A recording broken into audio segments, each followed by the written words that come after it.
Well, let's get you a crucial update from France now, where Gisele Pelicot has paid tribute to sexual violence victims still fighting for recognition in society after her ex-husband and 50 other men were found guilty in the biggest rape trial in French history.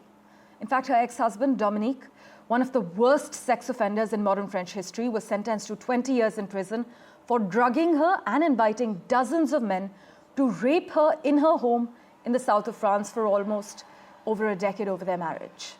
Now, as political leaders hail the trial as a turning point in the battle against rape culture and victim shaming, Pelicot, who's 72 years old, has said that she had never regretted her decision to waive her right to anonymity in order to hold the trial in public.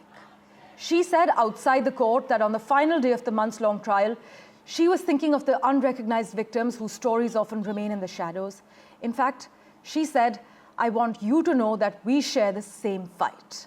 NDTV's Cullen joins us from Paris with the lowdown.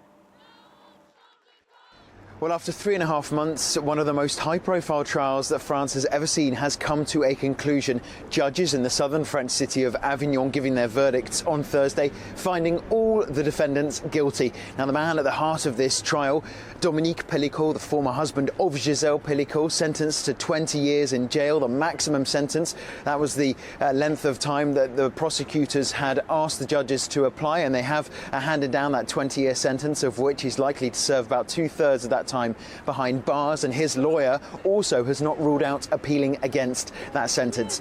All of the other defendants were found guilty and given custodial sentences ranging between 5 and 13 years.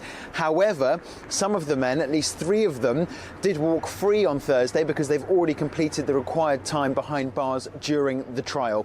Now, Gisele Pelicot was speaking after the court proceedings on Thursday. She thanked her supporters, saying that she respected the decision, respected the verdict from the judges, and that she never regretted her decision to go public. This trial could have been behind closed doors, but Gisele Pelicot wanted it to be in the public domain. The facts of the case are harrowing. She was drugged repeatedly by her husband for a period of 9 years.